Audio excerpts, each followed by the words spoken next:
خیریت سے؟ محمودی بھائی خیریت سے ہیں؟ ٹھیک ہے. کہاں سے کال فرمایا آپ نے؟ میں تو پاکستان سے ہوں بھائی. آپ بہت وعدے کی مخالفت کرتے ہو یار. شروع کا آپ آئے تھے, آپ فریز ہو گئے تھے. میں نے کیا وعدے کی مخالفت کیا؟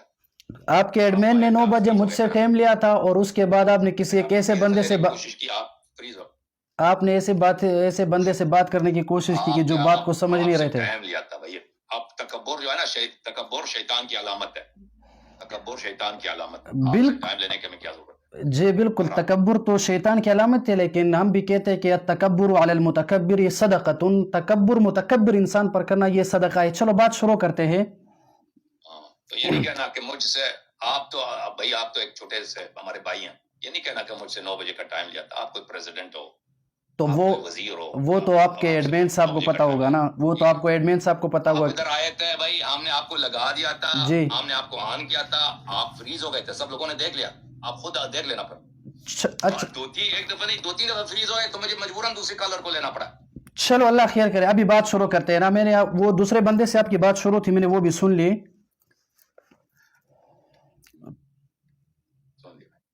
آپ اپنا تعارف کرائیں. آپ اچھا, کیا بھائی؟ میں ایک طالب العلم ہوں اور اگلے سال انشاءاللہ بخاری شریف پڑھوں گا, اور درجہ موقوف علیہ اس سال میری ہو گئی مشکات شریف. درجہ موقوف علیہ, یہ کوئی درجہ ہوتا ہے آپ کو پتا ہے؟ موقوف علیہ, جی ہاں, اس کو موقوف علیہ کوئی درجہ ہے؟ ہاں شاید آپ لوگ اس کو دوسرا نام بتاتے ہیں, دورۃ الصغریٰ. موقوف علیہ یہ بہت ہی عجیب سا نام رکھا. بہرحال موقوف علیہ, اس کو دورۃ الصغریٰ بھی کہتے ہیں. موقوف علیہ بھائی, موقوف علیہ بولتا نا اس کو, یعنی اس کا اردو میں ترجمہ کرنا بھی مشکل ہے. موقوف علیہ, ہاں آپ کے لیے. چلو بات شروع کرتے ہیں نا. ابھی یہاں پر لائٹ بھی نہیں ہے, اس وقت لائٹ وغیرہ سب کچھ برابر تھا. وہ تو لائٹ آپ سے, اصلی لائٹ تو ہے نہیں آپ لوگوں. نہیں, ابھی پتہ چلے گا کہ کس کے پاس نہیں ہے. چلو سب سے پہلے شروع کرتے ہیں. ابھی کتنے ٹائم بات کریں گے, یا میں سوالات کروں گا آپ جوابات دو گے؟ کس موضوع پہ بات کرنا چاہتے ہیں مجھے کیا معلوم بھائی, آپ کس موضوع پہ بات کرنا چاہتے ہیں نا. اچھا چلو میں آپ سے کچھ بخاری بھی نہیں پڑھی. اچھا, وہ اللہ خیر کرے گا کہ کس نے نہیں پڑھی ہے. تو ابھی ایسا کرتے ہیں, میں کچھ سوالات کروں گا. آپ نے بولا کہ نہیں پڑھی ہے نا, آپ نے خود بولا کہ نہیں پڑھی. وہ کچھ سوالات میں آپ سے پوچھوں گا تو آپ اس کے مجھے جوابات دیں, تاکہ اس اعتبار سے میں آپ سے پھر بات کر سکوں. کس موضوع پہ بات کرنا چاہتے ہیں آپ؟ میں آپ کو موضوع کا تو بتاتا ہوں, لیکن اس موضوع سے پہلے مجھے آپ سے یہ پوچھنا ہے کہ بھائی آپ خود کو شیعہ مذہب سے سمجھتے ہیں, یا آپ کا کوئی الگ ایک مذہب ہے, یا پھر آپ مسلمان خود کو سمجھتے ہیں, تاکہ میں اس طریقے سے آپ سے بات کروں. دیکھ ہمارے نزدیک دیکھ صرف اسلام جو منحصر ہے تشیع میں, اصلی جو اسلام ہے حقیقی, مطلب آپ خود کو شیعہ مذہب سمجھتے ہو؟ جی بالکل ٹھیک ہے. تو جب انسان, یہ آپ کو بھی پتا ہوگا کہ جب کوئی انسان خود کو مسلمان کہتے ہیں تو سب سے پہلے اس کو ایمان پر رہنا یہ لازمی ہوتا ہے, اور اس کو چاہے کہ وہ قرآن مجید پر اپنا ایمان رکھے. اس کو آپ مانتے ہیں؟ جی بالکل. ٹھیک ہے. اس کے بعد دوسرا سوال میرا آپ سے یہ ہے کہ بھائی قرآن مجید کی جو وضاحت ہوتی ہے وہ تو احادیث سے سمجھی جاتی ہے اور مفسرین کے تفسیر سے, اور اس حوالے سے میں آپ کو ایک اور حدیث کی طرف میں آپ کے ذہن کو اس طرف لے جانا چاہتا ہوں کہ بھائی رسول اللہ صلی اللہ علیہ وسلم نے فرمایا, یہ ترمذی میں بھی حدیث شریف موجود ہے, کہ من قال فی القرآن برائہ فاصاب فقد اخطا, کہ جو بندہ بھی اپنے من پسندی کے ساتھ اپنی ذہن کی بنیاد پر قرآن مجید کا معنی مقصد مفہوم بیان فرمائے گا, اگر وہ معنی مقصد مفہوم درست بھی ہو جائے تو یہ انسان غلطی کرے گا, یہ گناہگار ہو جائے گا, کیونکہ قرآن کا معنی جو ہے وہ خود نہیں بتا سکتے کوئی بھی. صحیح, ٹھیک ہے, اس کو بھی آپ نے مان لیا, جزاک اللہ. اس کے بعد میں آپ کو پھر ایک اور حدیث بتاؤں گا. یہاں پر حضرت علی رضی اللہ عنہ کی ایک روایت ہے, اور یہ روایت جو ہے یہ طبرانی اوسط میں ہے, اور رقم الحدیث یہ 1618 ہے, اور مجمع الزوائد میں بھی یہ روایت موجود ہے, اور حدیث نمبر 1759 ہے.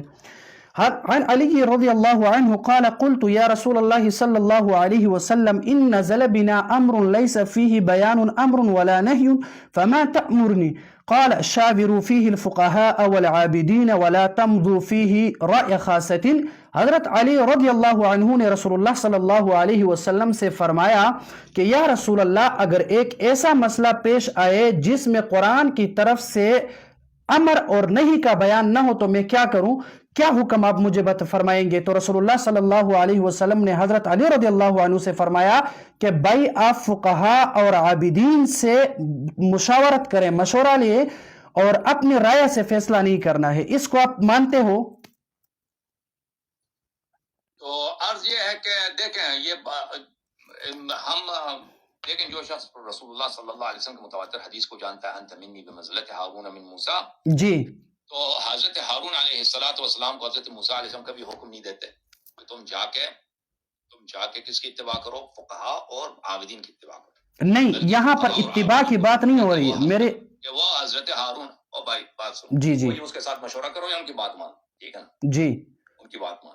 نہیں، دیکھیں قرآن مجید میں اللہ رب العالمین فرماتے ہیں، میری بات سننا ہوگا آپ کو. قرآن مجید میں اللہ رب العالمین فرماتے ہیں جب اللہ رب العالمین نے جب آدم علیہ السلام کی تخلیق کرنے کا ارادہ فرمایا، اذ قال ربک للملائکۃ انی جاعل فی الارض خلیفہ، تو اللہ رب العالمین نے فرشتوں سے مشورہ لیا.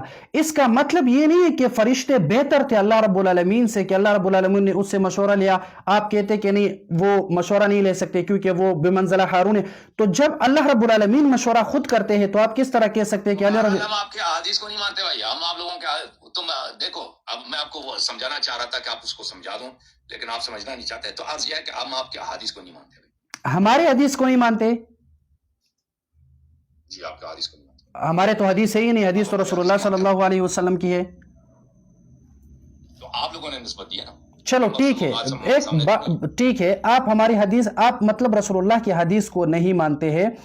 چلو ٹھیک ہے. اس کے بعد پھر میں آپ صلی اللہ علیہ وسلم کے احادیث کو مانتے ہیں. آپ جو چیز پیغمبر سے نسبت دیتے ہو کہ رسول اللہ صلی اللہ علیہ وسلم نے علی علیہ السلام کو صرف فلان فرمایا، ان باتوں کو نہیں مانتے بھائی. میں نے کتاب کا اہل بیت علیہ السلام کی احادیث میں ہے. دیکھ بھائی بات سن جی، اگر ان باتوں کی تصدیق اہل بیت علیہ السلام کی احادیث میں ہے تو مانتے ہیں، اگر تصدیق میں نہیں ہے، اہل بیت علیہ السلام نے اس کی تصدیق نہیں کی تو نہیں مانتے. چلو ٹھیک ہے، مطلب آپ احادیث کو نہیں مانتے تو پھر الرسول و اولی الامر منکم، جی اللہ کی اسی طرح اطاعت کرو، جی، رسول صلی اللہ علیہ وسلم کو اسی طرح اطاعت، اسی طرح سے ولی امر کی اطاعت کرو. امیر المؤمنین اعظم بالاجماع تو ولی امر ہے.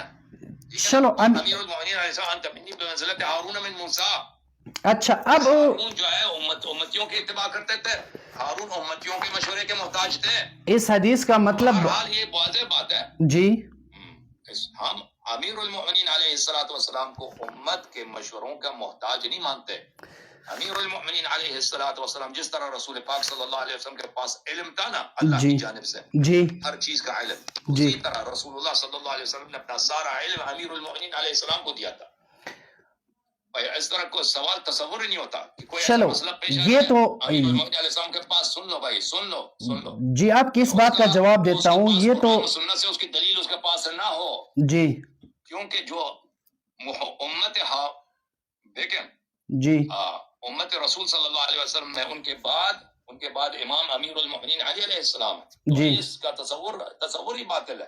ٹھیک ہے نا. ٹھیک ہے، ابھی میرے بات سنو. کے پاس ایسا مسئلہ پیش آ جائے جو ان کے پاس قرآن و سنت سے اس کے پاس دلیل نہ ہو اور کسی کے مشورے کے محتاج. چلو میری بات سنو، ابھی میری بات سنو.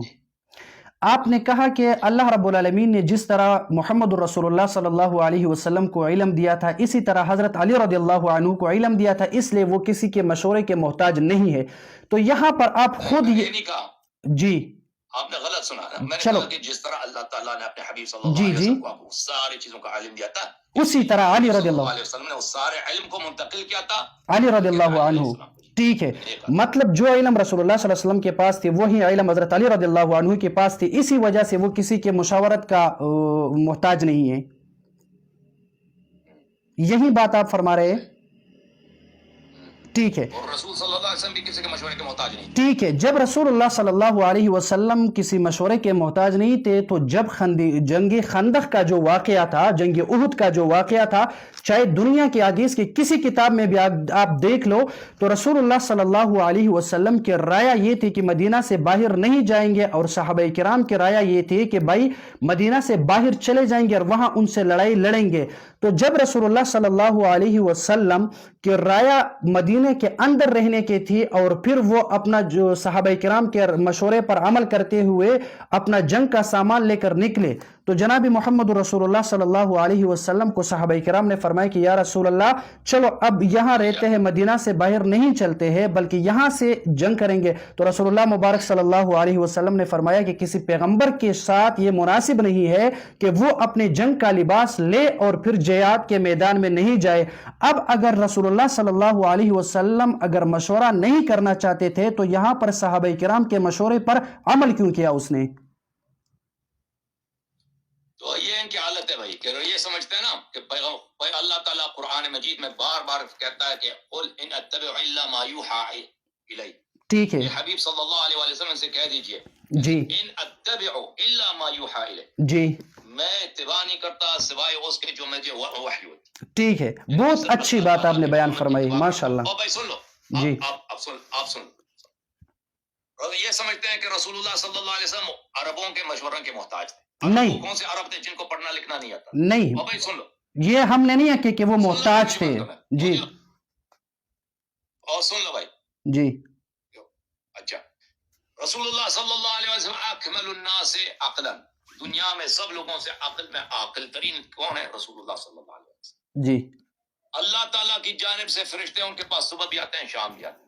جی اللہ تعالیٰ نے ان کو اپنی حالت میں نہیں چھوڑا ہے کہ اگر پیغمبر صلی اللہ علیہ وسلم کو کسی بات کی ضرورت ہو تو اللہ ارشاد ہی نہ کرے. جی اللہ نے ان کو ہادی بنا کر بھیجا، جی ہادی بنا کر بھیجا. اللہ نے ان کو اسے نہیں بھیجا کہ وہ وہی عوام جو ان کے آنے سے پہلے اپنے ماؤں کے ساتھ زنا کرتے تھے، جی جو سور کرتے تھے، جو شراب کرتے تھے، جو انجاز کرتے تھے، ٹھیک ہے نا، جو بتوں کے پرست ان کے مشورے کے وہ محتاج ہیں. اللہ تعالیٰ نے ان کو نہیں بھیجا.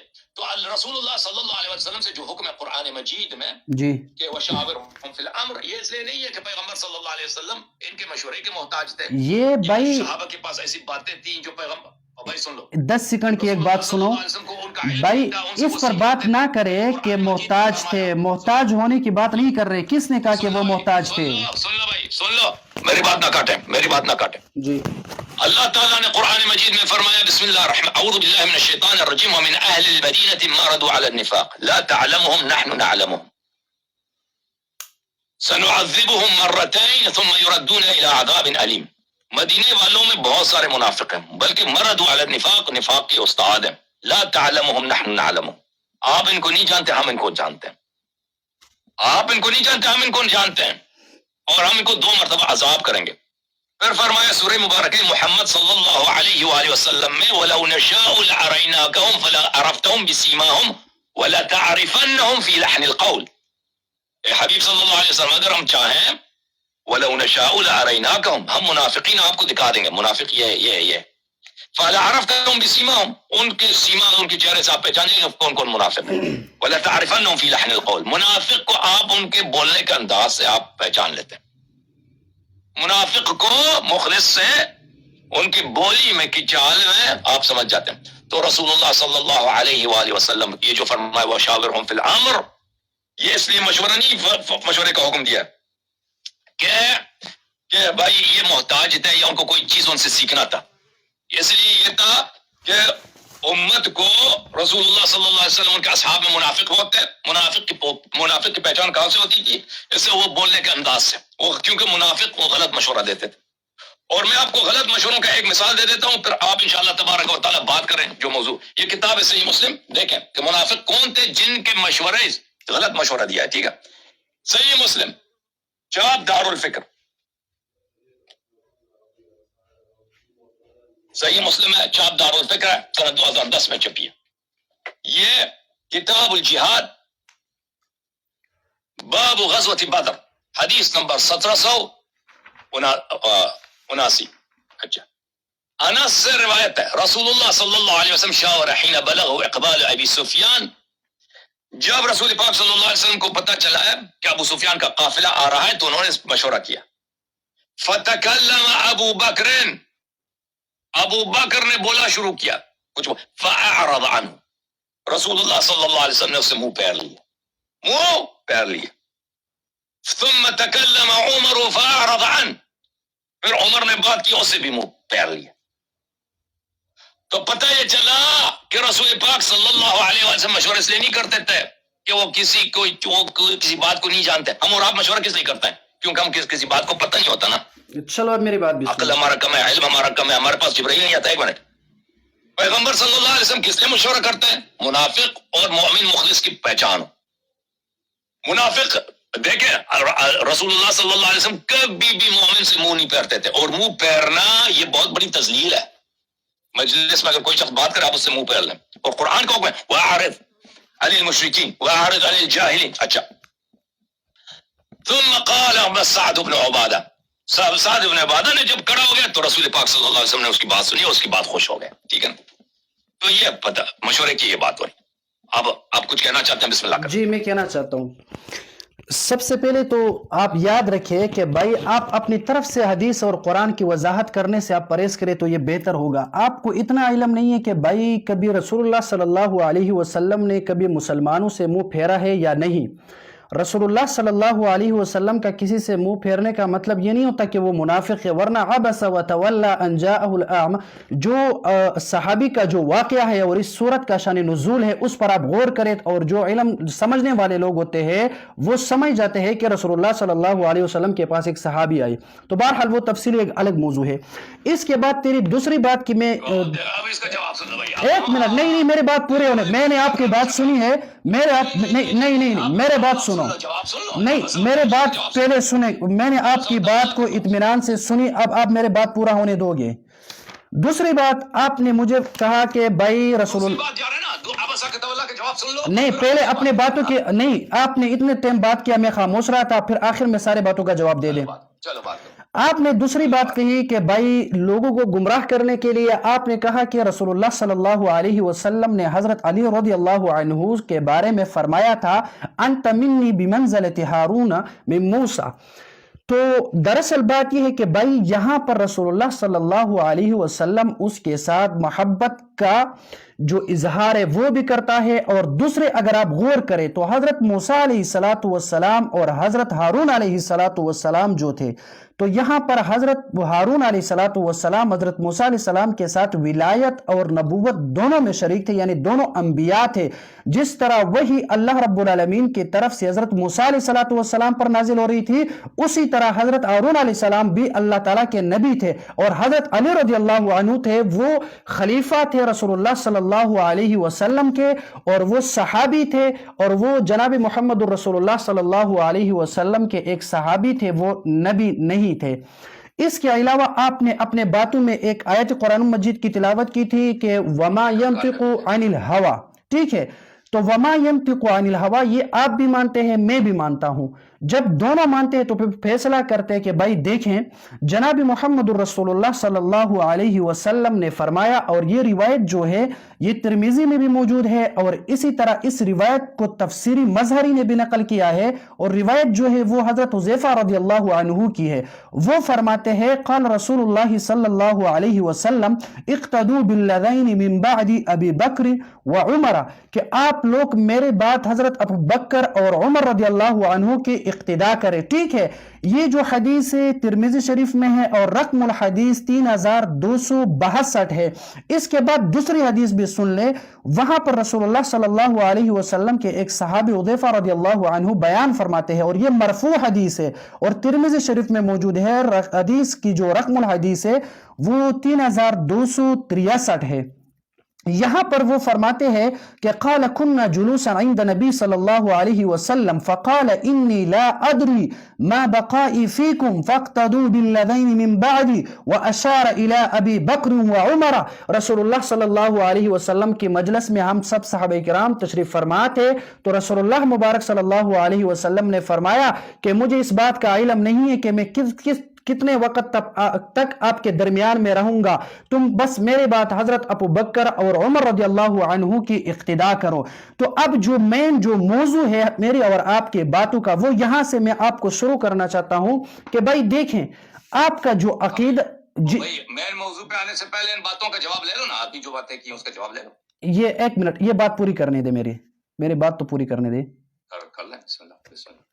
تو میری مین جو باتیں ہیں وہ اسی طرح کے بھائی دیکھیں، سب سے پہلے آپ رسول اللہ صلی اللہ علیہ وسلم کے بارے میں اس بات کو یقینی مانو گے کہ بھائی وما ينطق عن الهوى، وہی کے علاوہ رسول اللہ کچھ نہیں مانتے۔ جب نہیں مانتے تو رسول اللہ کی احادیث آپ کو ماننا پڑے گا۔ دوسرا جو ہے قرآن مجید میں اللہ رب العالمین فرماتے ہیں سورۃ الفاتحہ میں اہدنا الصراط المستقیم صراط الذین انعمت علیہم، اس تفسیر کے نیچے آپ تفسیری مظہری کو دیکھو، وہاں حضرت حسن رضی اللہ عنہ کے قول کو اور ابو العالیہ کے قول کو نقل کیا گیا ہے کہ وہ فرماتے ہیں کہ بھائی اس آیت کی جو مصداق ہے وہ ابو بکر اور عمر ہے۔ اور آپ کے کئی ویڈیوز میں نے دیکھے ہیں، آپ کے کئی مباحثے میں نے دیکھے ہیں جس میں آپ ان صحابہ کرام کے بارے میں گستاخی کرتے ہیں، لیکن میں آپ سے گزارش کرتا ہوں میرے ساتھ باتیں کرتے ہوئے آپ ادب اور احترام سے بات کریں صحابہ کرام کے بارے میں۔ کیونکہ آپ صحابہ کی جو تذلیل کرتے ہیں، جس کے بارے میں رسول اللہ صلی اللہ علیہ وسلم فرماتے ہیں کہ لا تسبوا لاصحابی، میرے صحابہ پر آپ گالی نہ دیں۔ جب آپ صحابہ کو گالی دیتے ہیں تو اس بنیاد پر آپ دائرہ اسلام سے خارج ہو گئے، ابھی آپ ایک کافر مرتد ہے اور آپ کا دائرہ اسلام میں کسی قسم کی گنجائش آپ کے رہنے کی نہیں ہے۔ سب سے پہلے آپ صحابہ کرام کی اور رسول اللہ صلی اللہ علیہ وسلم کی احادیث کی نہیں، چلو ٹھیک ہے، ابھی میں اس کے اسلام پر بات نہیں کرتا ہوں بھائی، میں ابھی آپ پر بات کر رہا ہوں کہ آپ قرآن کے منکر ہیں۔ تم پہلے اسلام ثابت کرو، ٹھیک ہے، نام چینج کرو، عزت کیا کرنا ہے، ٹھیک ہے، ابھی بات کرتے ہیں۔ آپ کا پاکستان آئیں گے تاکہ آپ مجھے قتل کریں، اس سے زیادہ آپ کو کیا چاہیے؟ نہیں، اللہ خیر کرے، قتل سے ٹھیک ہے۔ تو میں ابھی آپ سے ایسے شخص کی عزت کرنے کی دعوت نہ دو جس کا میں کفر ثابت کر چکا ہوں۔ ایک منٹ بھائی، میں نے آپ کو کہا جس کو آپ ثابت کر چکے ہیں بھائی وہ کوئی اور لوگ ہوں گے، اور تم کیوں مدح نہیں کرتے؟ جی ابو لہب کی صحابی بھائی، ہم تو اس طرح تو نہیں ہیں۔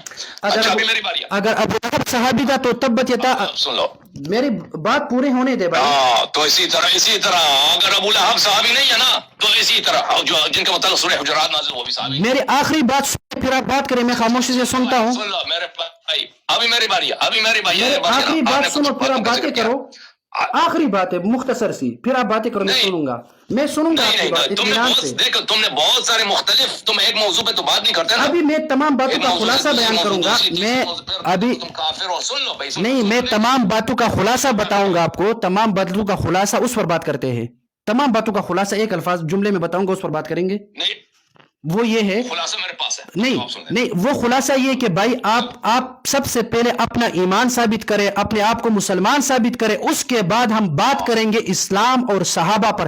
سب سے پہلے خود کو مسلمان ثابت کرنا ہوگا آپ نے، چلو بتائے ثابت کریں خود کو مسلمان۔